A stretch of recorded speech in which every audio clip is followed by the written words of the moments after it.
Olá, pessoal. Boa tarde. Acho que o pessoal está chegando, mas daí nós já vamos começar, beleza? Antes de iniciarmos, nós estamos gravando a, a aula para depois ser disponibilizadas, tá? Então, boa tarde. Primeiramente, eu agradeço a participação de todos no curso de capacitação da Plataforma Brasil, promovido pelo Comitê de Ética da Unicesumar, em parceria com o Programa de Pós-Graduação Stricto Sensus, em promoção da saúde da Unicesumar. Eu sou Eduardo, sou fisioterapeuta e mestrando em promoção da saúde. Eu estarei mediando, então, a apresentação de hoje. Também estou aqui hoje com a professora, a doutora Sônia Maria Marques Gomes Bertolini, que é a coordenadora do CEP da Unicesumar e coordenadora também do programa de promoção da saúde da Unicesumar. Dou as palavras e boas-vindas para a professora. Boa tarde, pessoal. É um prazer poder participar dessa capacitação. Na realidade, é uma continuidade, né, do dia 24. Então, hoje vai ser um momento mais prático, bem mais interessante. Quero agradecer a presença de todos, principalmente, né, dos alunos, dos mestrandos e doutorandos que organizaram este momento. Então, eu estarei aqui interagindo, né, com as mestrandas, doutorandas, e no final também nós vamos abrir para os questionamentos, tá? Então, bom trabalho a todos. Obrigado, professora. E hoje, então, o curso será ministrado, essa parte prática, pela mestranda Milena, que é fisioterapeuta, e pela Elis, que é cirurgiã dentista. Reforçando, no final, podem ir deixando os questionamentos no chat, que no final nós selecionaremos e responderemos. Beleza?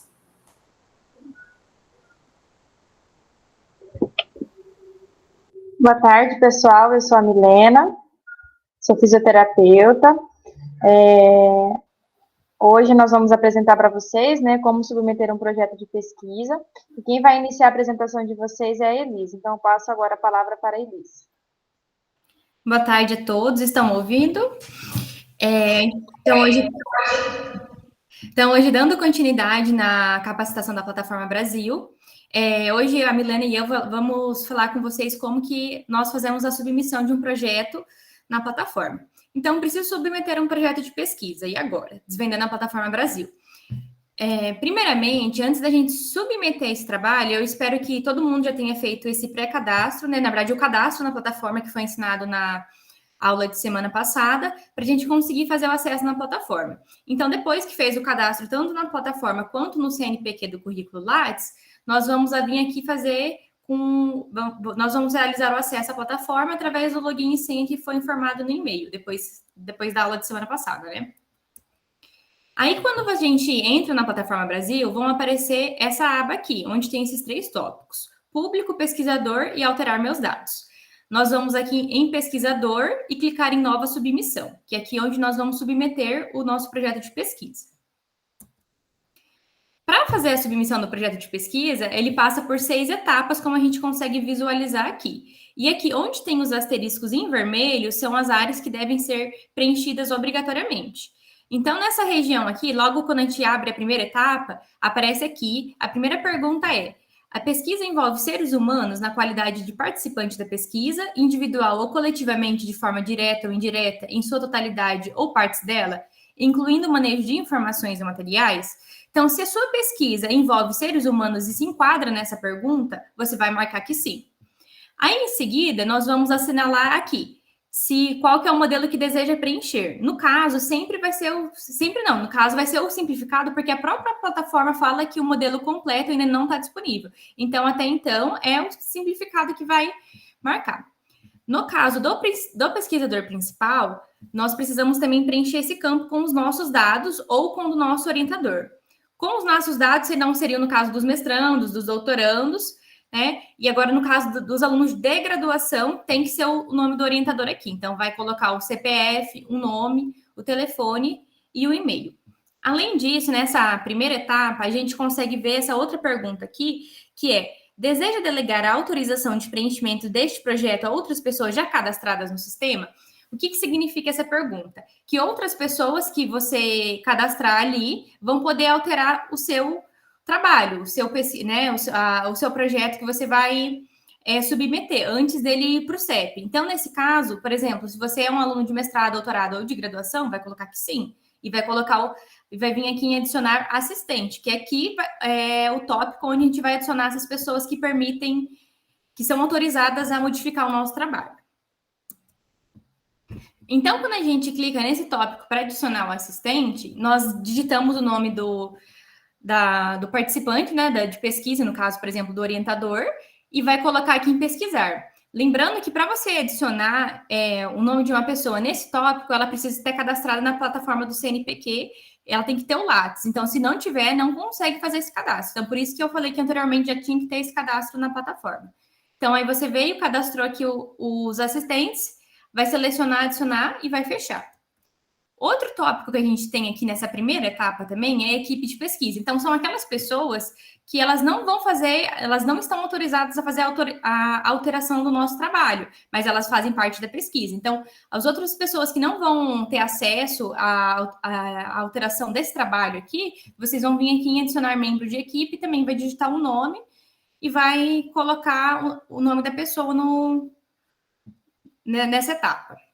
Aí, logo abaixo aqui, no final da página da primeira etapa, tem a instituição proponente. Então, no caso, a instituição proponente desse trabalho aqui seria, então, a Universidade Sesumar. Então, a gente vai colocar o Sesumar. Aí, a última pergunta dessa primeira etapa é se é um estudo internacional.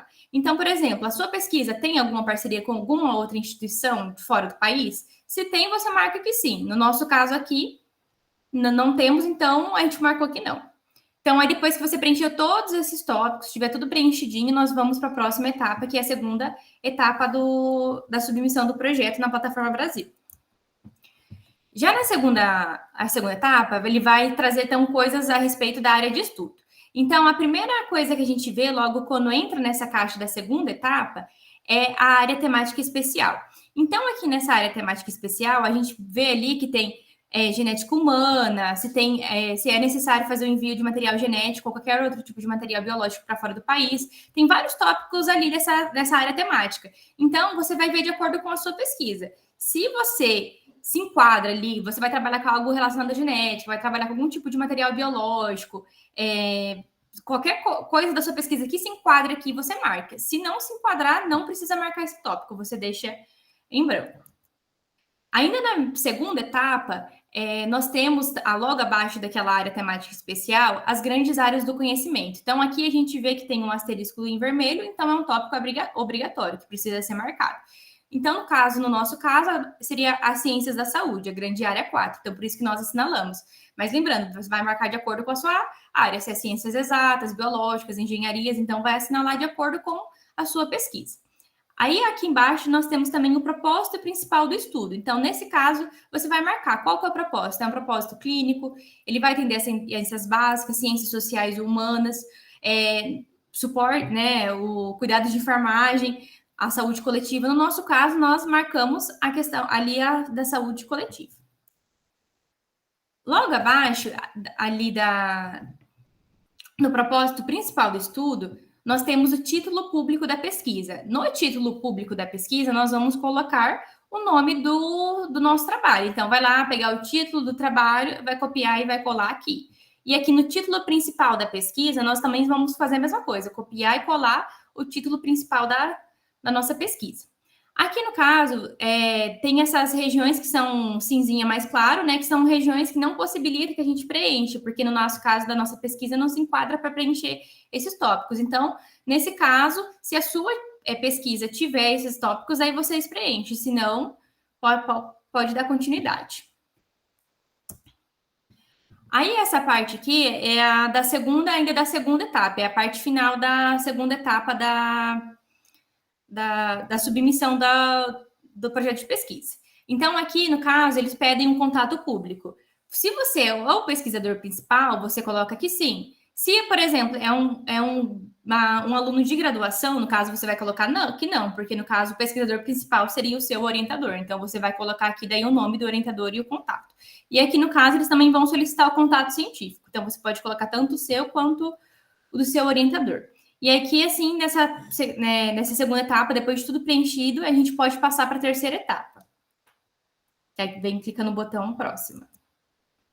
Na terceira etapa, ele vai aparecer vários campos aqui também, sobre o desenho de estudo, os descritores, e esses campos aqui, no caso da pesquisa que a gente fez aqui para submeter para essa apresentação, ele não possibilitou que a gente preenchesse, porque não foi necessário, mas vai ter casos de pesquisa, né, que, novamente, que se enquadrar na sua pesquisa, precisa ser preenchidos. Então, aqui, a gente vê que tem aqui o desenho de estudo observacional ou uma intervenção experimental.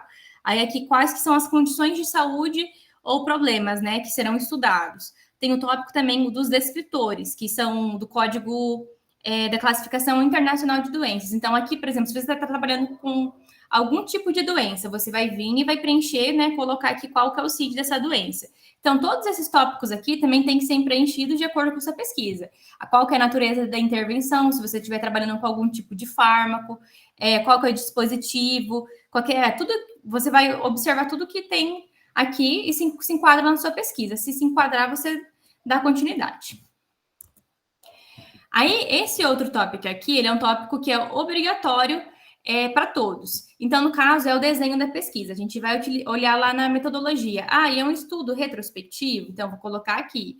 É um estudo transversal? Vou colocar aqui. Então, você vai escrever esse tópico, você vai tirar da metodologia e vai colocar aqui.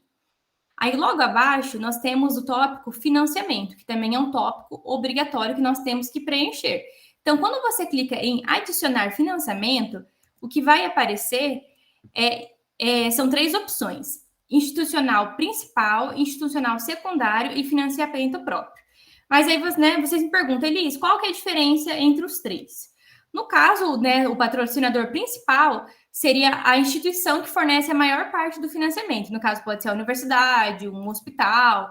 E no caso do secundário, seria, né, aquele financiador que complementa o financiamento do financiador principal. Ou o financiamento próprio, do próprio bolso do pesquisador, né? Só que lá no final da submissão, o que vai aparecer mesmo de financiamento na folha de rosto, é a instituição principal, mesmo que você colocar uma instituição secundária que financia. Então, no nosso caso aqui do nosso projeto, nós colocamos financiamento próprio. Aí aqui as palavras-chave são as palavras-chave da nossa pesquisa. Então, depois que nós tivermos lá, né, com o nosso projetinho de pesquisa pronto, porque para a gente fazer esse processo de submissão, a gente tem que estar com o projeto de pesquisa pronto em mãos, nós vamos lá no resumo olhar quais que são as palavras-chave que a gente colocou. E nesse caso, a gente tem que colocar uma palavra por palavra. Então, no nosso caso, a gente colocou a palavra coronavírus, disfunção cognitiva e atividades cotidianas. Então, colocou uma palavra de cada vez e adicionou. Então, você vai colocar todas as palavras-chave para depois dar continuidade na próxima etapa. E aí, aqui, a gente consegue finalizar a terceira etapa do processo de submissão. Aí, clica em próximo e ele vai aparecer essa página. Eu vou dar continuidade com a apresentação. Pode falar, professora. Elis, ou Milena, retorna na página, a página anterior, por favor. Em relação ao financiamento, pessoal, isso aqui tem que estar de acordo com o cronograma, com o orçamento que vocês elaboraram para a pesquisa, tá? Então, mesmo o aluno sendo bolsista, os reagentes, equipamentos, então, muitas vezes, eles já estão disponíveis no laboratório de uma instituição, né? Então, vocês, cuidado com essa questão do financiamento, aqui deixa eu colocar aqui, do financiamento, o melhor seria vocês, a maioria, né, vou colocar como exemplo aqui, os nossos alunos, as pesquisas que acontecem aqui no programa, é o financiamento próprio. Mesmo o aluno tendo bolsa, né, para custear, muitas vezes, a apresentação de um trabalho, a publicação de um artigo, né, subsidiar algumas coisas da pesquisa, não entraria aqui. Então, é importante vocês colocarem, né, como financiamento próprio e depois colocar lá no orçamento o que já está disponível na instituição, tá? E os custos. Porque esse aqui, geralmente, quando as pesquisas são subsidiadas, né, por algumas indústrias, às vezes indústrias farmacêuticas, né? Grandes indústrias. Então, irá abrir um outro campo para vocês depois pegarem a assinatura deste financiador. Tá? Então, isso às vezes complica um pouco, porque o aluno, na folha de rosto, precisa assinar, o aluno, né, o orientador, então é o pesquisador principal que tem que assinar, e também a instituição proponente. Então, uma coisa é a instituição proponente, a Unicesumar, e a outra, se tiver o financiador, no caso de pesquisas multicêntricas, né, quando são realizadas com vários centros de pesquisa e quando tem um patrocinador para essa pesquisa, que não é o nosso caso, tá bom? Pode continuar. Agora, a Milena que vai dar... Isso. Bom, então a quarta etapa do processo de submissão começa com um resumo. O resumo nós temos que copiar e colar também do nosso projeto de pesquisa.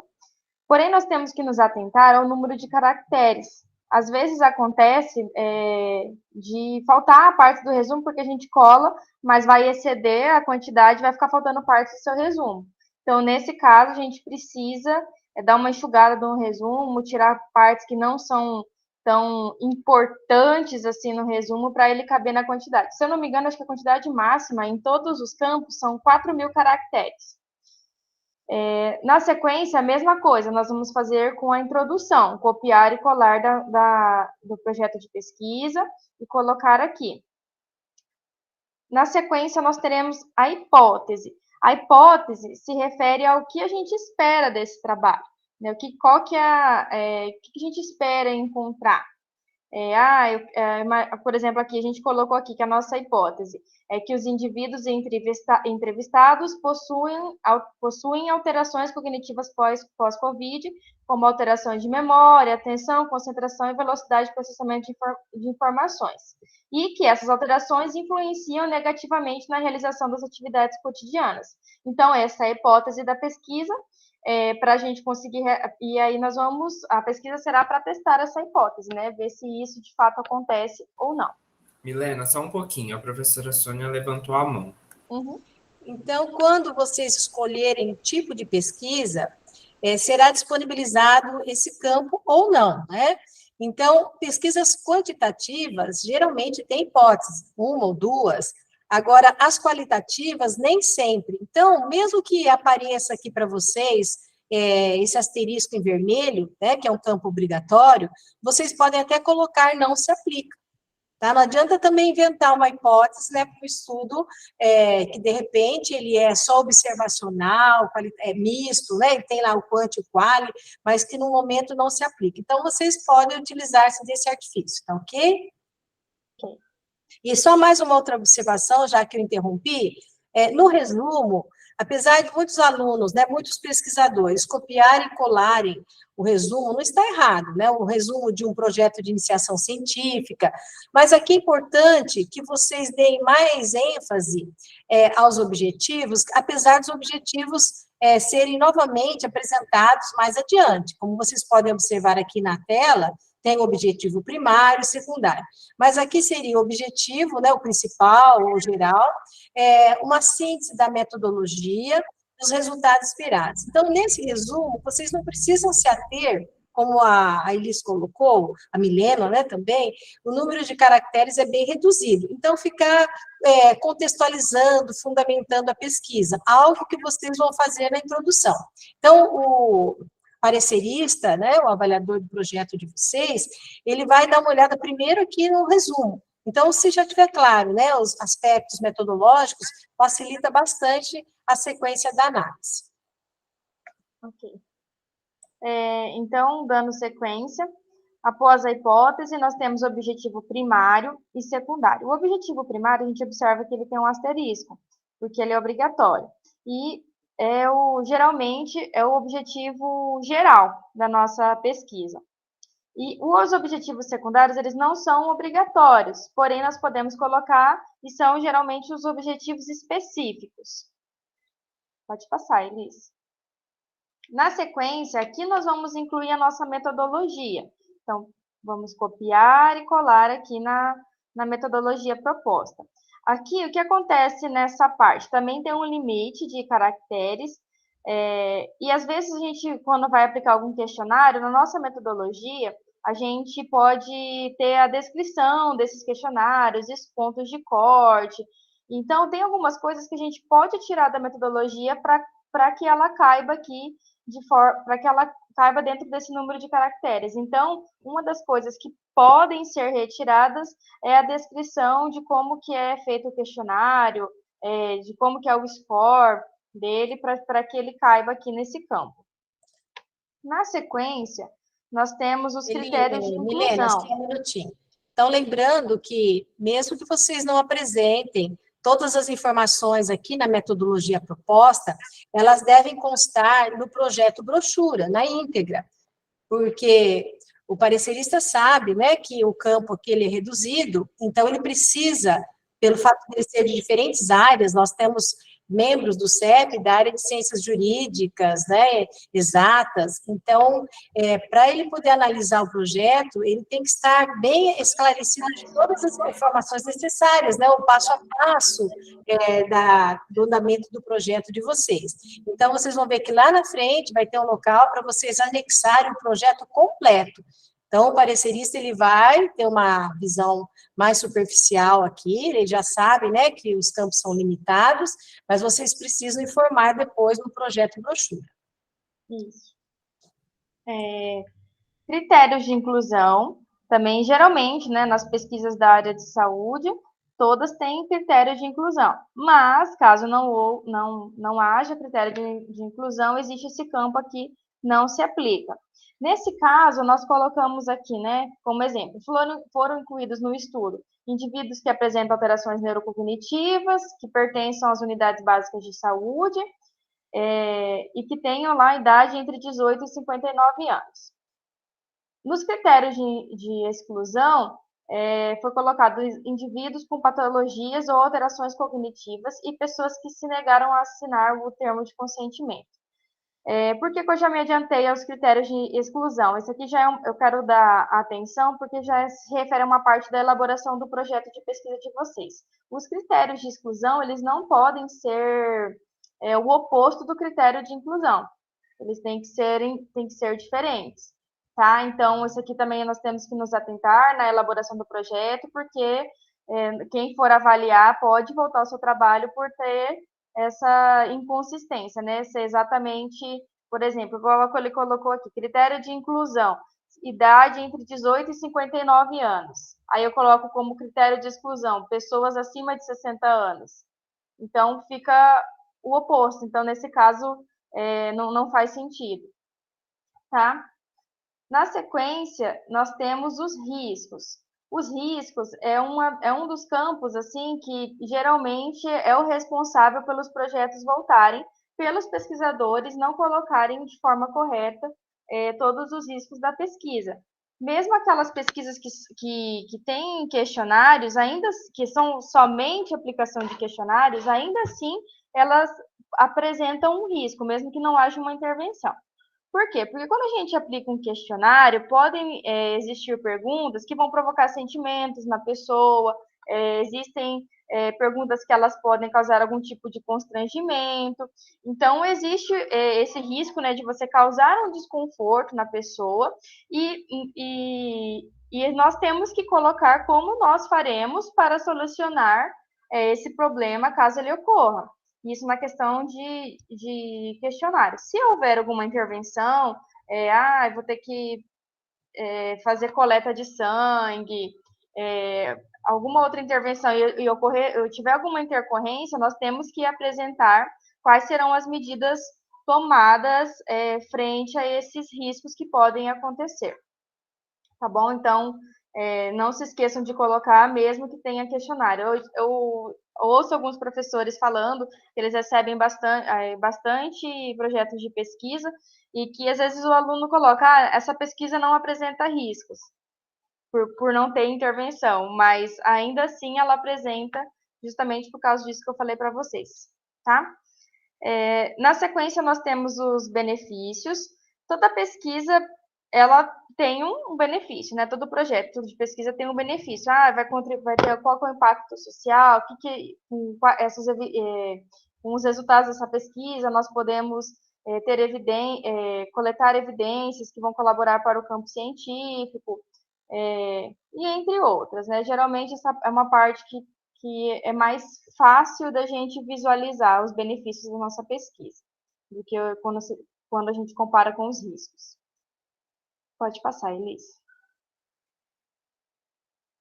Aqui, em seguida, nós temos a metodologia de análise de dados.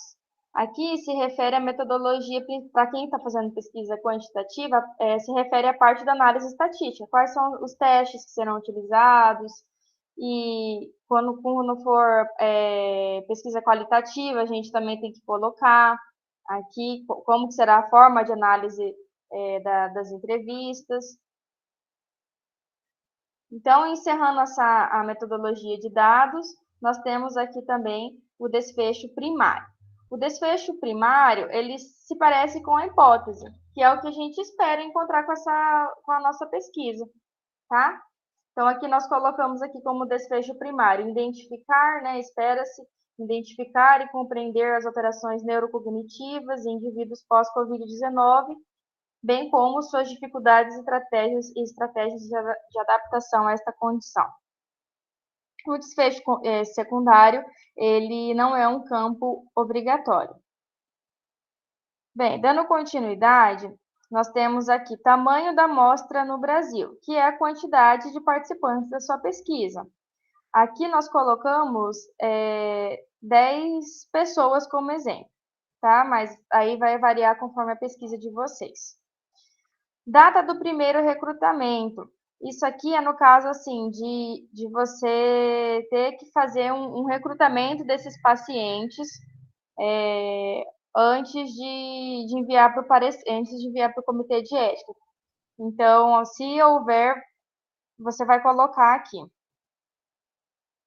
Na sequência, nós temos aqui países de recrutamento.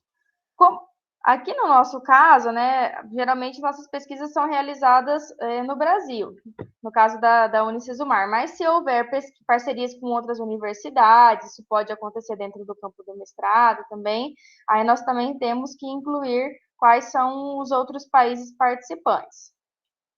Pode passar, Elis. Aqui, ó, agora que nós já estamos na quinta etapa, que são outras informações.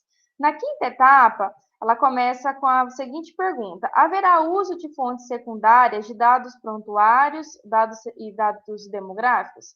Então, aqui é no caso de pesquisas que serão retirados dados de algum prontuário.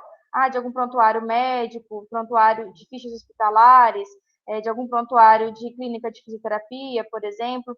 Se houver a extração desses dados, nós temos que descrever aqui, né, detalhar quais são os dados que estão sendo retirados, tá? Depois, nós temos a pergunta: informe o número de indivíduos abordados pessoalmente, recrutados ou que sofrerão algum tipo de intervenção. Nós colocamos aqui 10 também. Uma outra coisa que eu esqueci de falar. Esse tamanho da amostra é o que a gente espera, não é o número exato que a gente vai encontrar, tá? Então, esse tamanho aqui, ele pode variar. Geralmente, nas nossas pesquisas, principalmente quantitativa, é feito um cálculo amostral, e geralmente são coletadas informações de mais pessoas do que a gente precisa, exatamente porque existe essa possibilidade de nem todos de haverem desistências durante o curso da pesquisa. Então, para a gente conseguir atingir o N desejado, às vezes a gente tem que coletar informações de mais participantes, né? Tem que abordar mais pessoas. Na sequência aqui, ó, nós temos que colocar se a pesquisa, se nós faremos a divisão desses participantes. Se vai ser uma entrevista com um único grupo, se essa pesquisa terá a divisão da amostra em 2, 3 grupos, em grupo controle, ou o grupo de intervenção. Então, se houver, nós temos que adicionar no campo ali ações, né? Tem ali, ó, adicionar grupo, aí você coloca a identificação do grupo, o número de indivíduos que farão parte desse grupo e qual que é a intervenção que vai ser realizada, tá? Na sequência, o estudo é multicêntrico no Brasil? O que significa isso? Se é um estudo que está sendo realizado em parceria com outras universidades, tá? No nosso exemplo, a gente colocou que não, mas se a pesquisa de vocês, né, se vocês estiverem realizando com outras universidades, Cauê, UniOeste, enfim, né, são só exemplos, isso a gente também tem que colocar aqui. Tá? Nesse caso, é só clicar no campo ali, ó, adicionar centro, e colocar as informações da instituição. E, por fim, nessa última página, nós temos lá, propõe dispensa do termo de consentimento livre esclarecido? Geralmente não, todas as pesquisas que eu fiz, né, precisa do termo de consentimento livre esclarecido. Mas, né, se em algum caso específico houver a necessidade, nós podemos colocar que sim. Pode falar, professora. Então, esse item aqui, nós temos que pensar no tipo de pesquisa, né? Se é uma pesquisa com dados primários, aí precisa do TCLE. Dados secundários, se possível, né? Mas não é obrigatório. Então, vocês vão apresentar um documento solicitando a dispensa, né? Informando sobre a dispensa desse TCLE e justificando, porque trata-se de dados secundários, né, que serão coletados em prontuários clínicos, cujos pacientes já foram atendidos há 2, 3 anos, 10 anos atrás, pela dificuldade do contato, né, com os pacientes. Então, tem que apresentar esse documento, que é a dispensa, solicitando, então, a dispensa do TCLE. Então, existem dois termos importantes, que são o TCLE, que é o termo de consentimento livre esclarecido, e o termo de assentimento, que, pelo nosso regulamento, nós determinamos a necessidade para participantes de pesquisa na faixa etária entre 12 e 18 anos. Então, para menores de 18 anos, maiores de 12. Até a resolução, até 2012, perdão, acho que foi até 2012, né, 466, não tinha necessidade do termo de assentimento. Então, o que seria esse termo de assentimento? Além dos responsáveis pelos participantes menores, autorizarem a coleta de dados, né, dos seus filhos, enfim, essas pessoas precisam autorizar. Então, se é um jovem, né, de 14, 15, 17 anos, ele também tem que ter interesse, né, vontade de participar dessa pesquisa. Então, embora os pais ou responsáveis tenham autorizado, mas se ele não assinar esse termo de assentimento, nós não podemos coletar os dados. Então, para pesquisas com dados primários, onde você vai coletar os dados diretamente dos participantes, é necessário o TCLE. E se for menor de 18 anos, o termo de assentimento. Em pesquisa de prontuários, não tem necessidade, né, não é obrigatório, mas vocês precisam justificar, então, a dispensa desse termo. Ok. Denise, acho que gostaria de perguntar, pois não, Denise? Então, se você precisa, igual você falou, pedir esse termo de assentimento, o que eu vou pôr aqui? Eu coloco sim ou não? Não, aqui a dispensa é o seguinte, ó, dispensa do TCL, não vai ser dispensado, você vai anexar, na próxima página, a Milena vai apresentar a área dos documentos, onde você vai anexar vários documentos. Tá? Aqui não fala do TALE, né, que é o termo de assentimento, só estou já esclarecendo para vocês que se for menor de 18, tem que ter os dois termos, o TCLE e o TALE. Obrigada. Então, tá. Vamos dar continuidade, então. Na sequência, tem lá a pergunta, ó, haverá retenção de amostras para armazenamento em banco? Geralmente, essa aqui se refere a pesquisas com células, né? Vai fazer o armazenamento de alguma célula em algum banco de informações, pesquisas relacionadas a gene, modificações de gene, tá? Então, não é o caso da nossa apresentação aqui, né? Do nosso exemplo, mas se for o caso de vocês, aí vocês têm que colocar que sim e colocar a justificativa do porquê que vai fazer o armazenamento desse material, tá? Em seguida, nós temos aqui, ó, cronograma de execução. O cronograma de execução, nós temos que copiar e colar exatamente como está no nosso projeto de pesquisa. tá?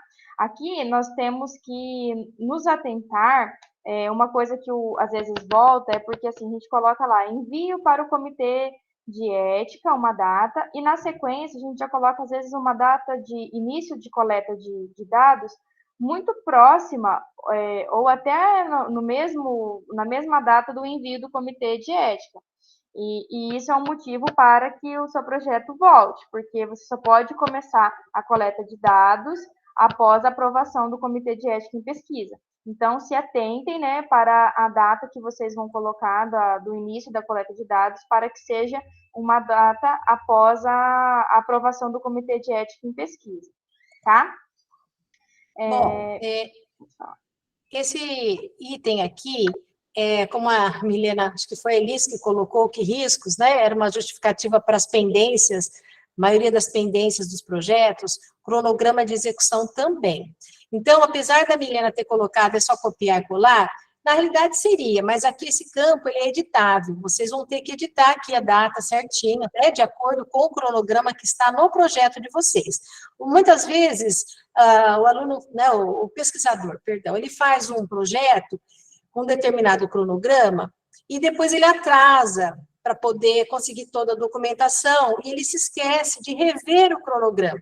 Então, o cronograma do projeto brochura fica inconsistente com o cronograma apresentado aqui na plataforma. Então, lembrando que a coleta de dados, ela tem que prever, vocês precisam prever a coleta de dados sempre um mês depois do parecer do Comitê de Ética. Então, se vocês estão encaminhando o projeto hoje, né, ele vai passar na próxima reunião, ele pode ficar pendente. Então, hoje, dia 31. Então, vocês vão ter que colocar, né, a coleta de dados lá para o dia 30, né, do mês seguinte, 30 de junho. E olha lá, né, se ele ficar pendente 2 vezes, vocês vão ter que depois alterar esse cronograma, acertar aqui, porque senão vai ficar inconsistente. O projeto foi aprovado lá no dia, por exemplo, 30 de junho, e vocês colocaram, ou sei lá, 5 de julho, vocês colocaram a coleta de dados, né, dia 30 de junho. Então, a coleta sempre após, a gente tem que prever aí um período para que o projeto possa ser analisado.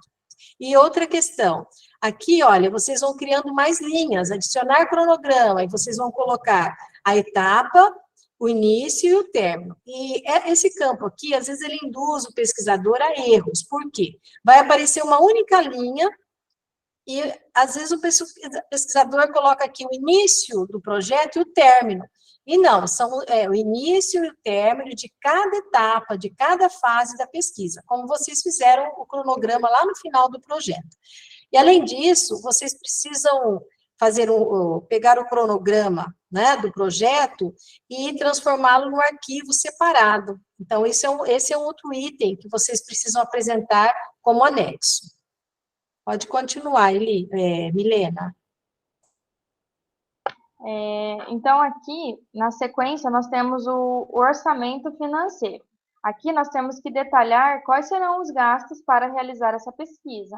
Impressão de questionários, combustível para deslocamento, tá? Então, tudo isso tem que ser detalhado aqui. Então, conforme vocês especifiquem, né, os gastos de vocês, nós temos aqui o campo adicionar despesa e faz a identificação, né, do nome da despesa, se é impressão, né, combustível, enfim, e o valor que vai ser gasto para realizar.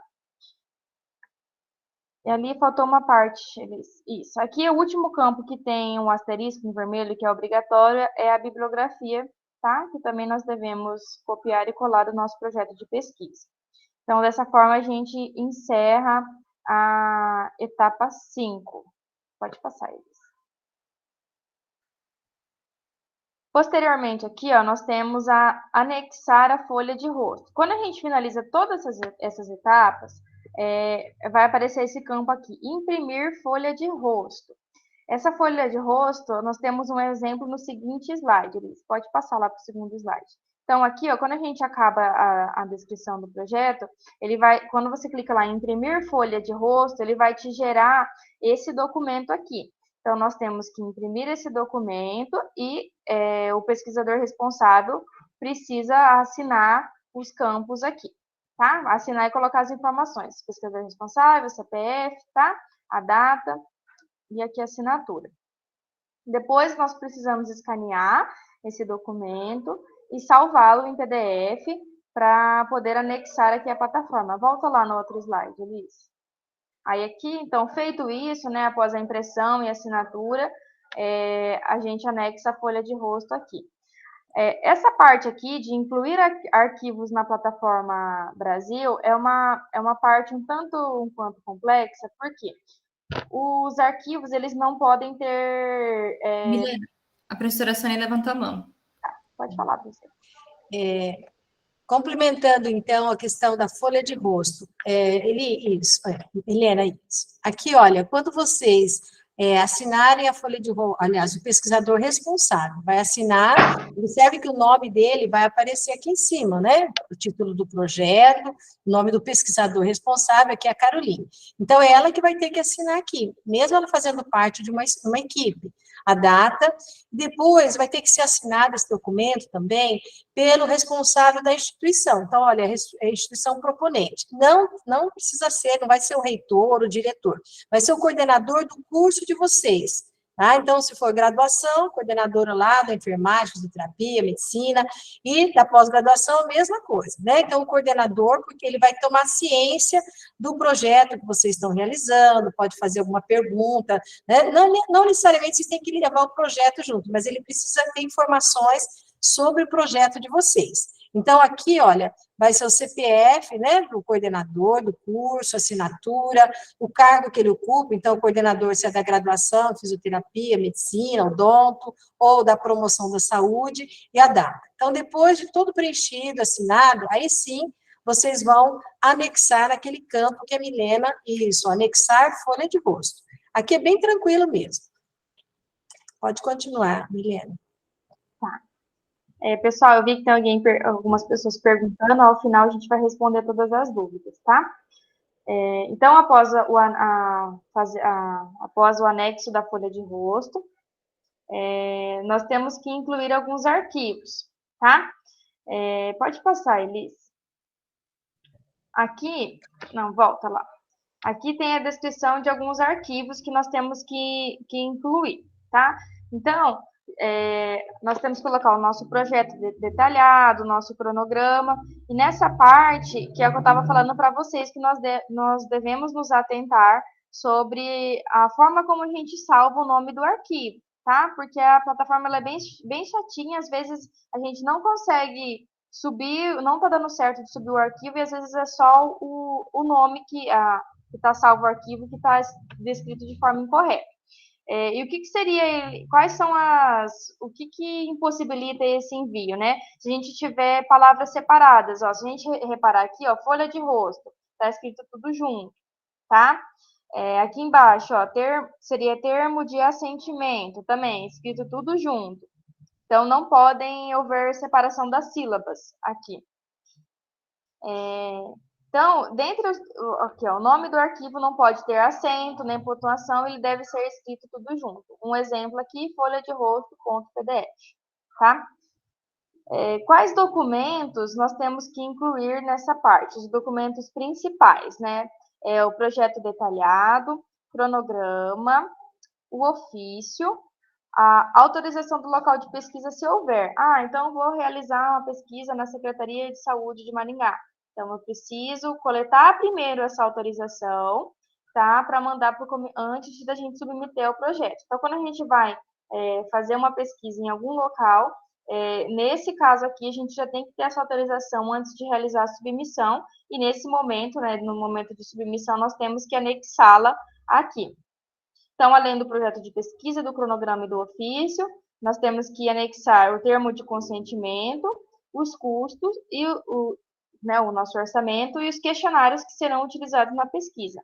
Todos esses campos aqui, eles têm lá em opção na plataforma. Volta lá o slide, Elis. Então, aqui nós temos aqui TCLE, orçamento, o cronograma, o projeto de pesquisa detalhado. E se vocês quiserem anexar algum documento que não tem nessa descrição, nós podemos selecionar o campo outros, tá? como é o caso de declaração de autorização de local de pesquisa. Aqui, se eu não me engano, ele não tem aqui. Então, nós podemos selecionar o campo Outros, tá? Pode dar sequência, Liz.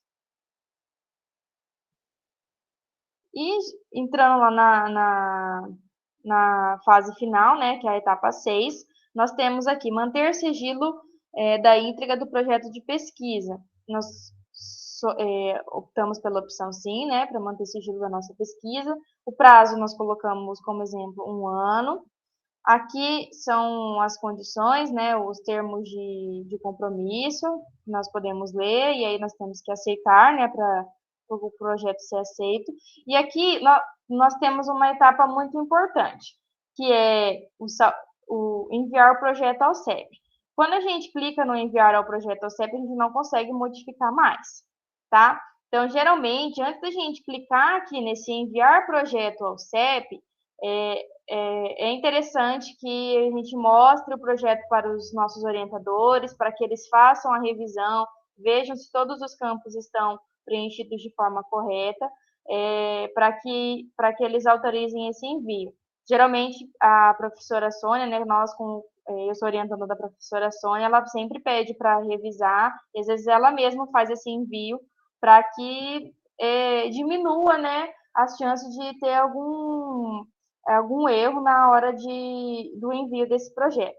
E uma coisa que eu esqueci de falar também, que para cada etapa a gente pode salvar e sair, tá? Então, assim, às vezes hoje eu não vou conseguir terminar de fazer todo o envio do projeto, mas a gente pode salvar e sair, porque a gente não vai perder o que já foi feito, tá bom? E mais alguma coisa? Me passa lá. Então, é isso, pessoal.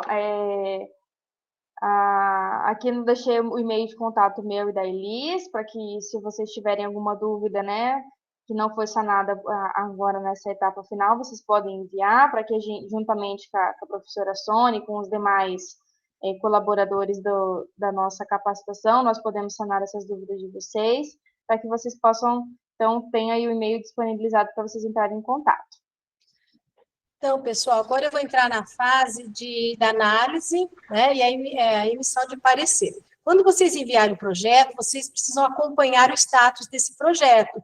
Se ele está lá aguardando a designação de um relator, né, se ele está pendente, foi aprovado, então vocês precisam acompanhar. É só entrar, né, com login e a senha, e vocês acompanham o status. Caso o projeto de vocês fique pendente, vocês vocês entram, pode ser que vocês recebam lá no e-mail uma mensagem, né, para entrar na plataforma Brasil, enfim. Mas se vocês não receberem, a cada 15 dias, né, vocês sabem que nós temos reuniões, existe um cronograma, e vocês vão ter acesso, então, ao parecer. Se ele ficar pendente, vocês não podem se ater apenas na mensagem, é uma mensagem de 2, 3 linhas. Não, vocês têm que abrir o documento, um parecer consubstanciado, às vezes até 2 páginas, e vocês vão verificar quais são as recomendações, os motivos das pendências. Resolvendo as pendências, vocês só vão conseguir mexer, né, movimentar, inserir informações no projeto quando ele retornar para você com a pendência. Caso contrário, vocês não conseguem acessar. Bom, acessar a página, a PB. Aí vocês vão ter que apresentar uma carta-resposta. Então, respondendo às questões, se de repente faltou o TCLE, então você tem que responder que o TCLE foi elaborado e foi anexado. Informações na metodologia, não consta lá o local de coleta de dados, a faixa etária, precisa complementar, então vocês vão responder. Também que essas informações, elas já foram fornecidas, né, no projeto, e então tudo tem que ser pontuado. Vocês terão acesso a um modelo de carta-resposta também na página do nosso CEP. O que às vezes acontece? Quando o pesquisador vai inserir um documento, às vezes ele exclui. Então, cuidado, nós já tivemos casos, né, de projeto ter ficado pendente porque o pesquisador não havia apresentado a declaração, né, de autorização para coleta de dados, daquele local, da clínica, por exemplo. Então, estava tudo ok, só não tinha lá a declaração. Quando o pesquisador anexou a declaração, o projeto foi encaminhado, tem que chegar até na última página, né, enviar novamente. E na análise, o parecerista verificou que constava a declaração, mas naquele momento estava faltando o TC ali, né? Tinha desaparecido, tinha sido excluído o TC ali. Então, vocês precisam conferir também, né, novamente, a documentação necessária. Para, às vezes, coleta de dados em locais, na residência. Então, o pesquisador fala que os dados serão coletados na residência dos pacientes. Tudo bem. Quem que vai autorizar? Né? Não tem o próprio, se ele aceitar, né, participar, logicamente ele estará autorizando. No entanto, como que vai ser a abordagem? O local de abordagem? São pacientes da clínica lá de fisioterapia. Vai ser feita uma divulgação, vocês concordam? Então, tem que ter uma declaração lá do responsável, autorizando a divulgação dessa pesquisa naquele estabelecimento, ou no hospital, né, num local que não seja público. Se for um local público, tudo bem, tá? Então, se vocês vão coletar lá no Parque do Ingá, né, vão ficar lá com a pastinha, enfim, é diferente. Mas se tem um responsável pelo local, vocês precisam ter a autorização desse local, tá certo? Então, eu acho que há mais alguma coisa? Milene, Elis, professora Sônia? Eu queria falar uma coisa para vocês, eu vou até mostrar para vocês, vou abrir a apresentação aqui, só um minutinho. Não sei se vocês chegaram a abrir a plataforma Brasil. Está aparecendo a minha tela para vocês? Vocês estão conseguindo ver minha tela? Sim. Conseguem, né? Tá. Então, aqui, ó, na plataforma Brasil, está aparecendo essa informação, ó, sobre que o site entrará em manutenção entre o dia 9/6 até dia 11/6, tá? Então, para quem deseja ir fazer submissão, se atentar para essas datas aqui, porque para esses dias ela estará indisponível. Então, às vezes, alguém está se organizando para submeter projeto, tem que correr, tá bom? Aproveitando esse gancho, então, da Milena, agora nós vamos para os questionamentos aqui do chat. A Mavi Prestes, ela pergunta quando é necessário mandar o projeto para o Comitê de Ética. Tá, vamos ver se eu entendi a sua resposta, né? Que tipo de projeto deve ser enviado para um comitê de ética? Então, são projetos cujos dados serão coletados de seres humanos, ou esses dados já foram coletados, estão armazenados, não foram trabalhados ainda, que são os dados secundários. Vocês só não vão precisar enviar para o comitê, não deverão enviar projetos de revisão de literatura, tá? Uma revisão sistemática, de escopo, né? Então, aquilo que já foi publicado, e a gente está lá reorganizando, compilando os dados. Então, um estudo de revisão não tem necessidade, porque se vocês enviarem um estudo de revisão, o CEP ele vai recusar, e vai colocar lá, né, uma cláusula, enfim, né, um artigo lá da resolução que não determina que esses projetos não sejam avaliados.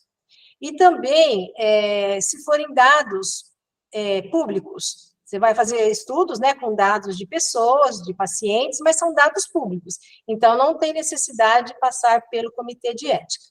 Não sei se eu respondi a pergunta. E eu já queria aproveitar, acho que a Paula está conosco, eu verifiquei aqui os participantes. Paula, você chegou a verificar na nossa página aquela questão de pesquisas em ambientes virtuais. Então, Paula, além da questão dos riscos, tem a forma de você conseguir, como se fosse uma assinatura, né, do termo do consentimento livre e esclarecido. Então, geralmente, no final do questionário, quando a gente envia online, né, por uma plataforma, a gente coloca lá que a devolução daquele questionário, né, já caracteriza o aceite para participar da pesquisa. Então, nós temos, né, essa carta circular, de 2021, se não me engano, que orienta direitinho, né, como que vocês deverão proceder, são as orientações para procedimentos de pesquisas com seres humanos. Até pedir, né, para a Elis, para a Milena, colocar ali no chat para vocês terem acesso mais rapidamente. Alguma dúvida, Paula? Não, professora, eu consegui checar lá e está tudo certinho mesmo. Na verdade, a gente já imaginava mesmo isso, né? Mas aí eu só queria tirar a dúvida, e eu fui checar, tá tudo certo. Obrigada. Aí a Maísa pergunta também onde que ficarão salvas essas aulas. Sim, a Milena acho que entrou em contato, né, com a Roseni, e você teve um retorno, Milena? Então, professora, nós estamos organizando para fazer, para subir os vídeos para o YouTube, tá? Assim que a gente conseguir o acesso ao canal do YouTube, a gente vai disponibilizar no canal do YouTube do CEP Unicesumar, tá bom? Mas aí, se vocês, a gente pode até mandar depois e-mail para vocês com o link do YouTube disponibilizando essas aulas, tá? A Denise Basílio, ela também pergunta se há alguma outra orientação para projetos do tipo de estudo de caso, professora Sônia. Sim, tá. Denise, existe um documento para pesquisas, estudo de caso, projeto, relato de caso, tá? Em fase de projeto e relato de caso. Então, assim, os encaminhamentos são bem semelhantes. A diferença é que quando você faz um relato de caso, o TCLE já deve estar assinado, né? Para ser analisado, quando você envia o projeto, né? De um único paciente ou uma justificativa para a dispensa desse TCLE. E se tratando de projeto relato de caso, onde você está planejando fazer esse estudo, ele não aconteceu ainda, aí vai ser um TCLE sem assinatura. No caso do relato de caso, você já deve colocar, pode não deve colocar, anexar o artigo, o relatório final, em forma de um artigo. Então, você vai estar já trabalho finalizado, porque é um relato de caso, ele não é um projeto relato de caso, tá certo? Então, são coisas parecidas, mas alguns procedimentos distintos. E se tratando de projeto, né, futuro, ou relato, aquilo que já aconteceu e você já descreveu e já vai anexar, inclusive, em forma lá de artigo, tá bom? Respondido, professora. Mais alguém tem alguma dúvida? Só lembrando que o link para a chamada do dia está aqui no chat. E só reforçando que os certificados serão enviados pelo e-mail.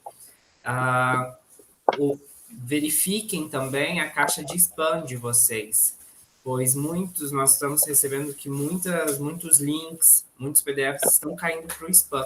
Então, vale a pena dar uma verificada aí também.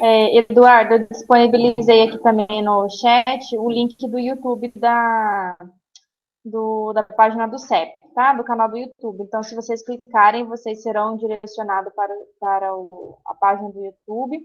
E aí, fiquem atualizando, entrem todo dia, que em breve nós disponibilizaremos a aula de submissão do projeto nessa página, tá bom? E eu disponibilizei também aqui no chat a carta circular que a professora Sônia estava falando, e também aqui tem um manual do pesquisador, que ele é fornecido pela Plataforma Brasil, que também tem as mesmas informações que a gente passou hoje para ser, assim, um documento base para vocês terem como auxílio. Se alguém ainda tiver alguma dúvida e também quiser entrar em contato depois. Ok. Então, sendo Acredito assim... que é isso, então. É isso? Então, pessoal, eu também me despeço. Obrigada pela participação, presença de todos vocês, e estamos à disposição, ok? Ok. Tchau, tchau. Obrigado, Tchau, pessoal. Obrigada.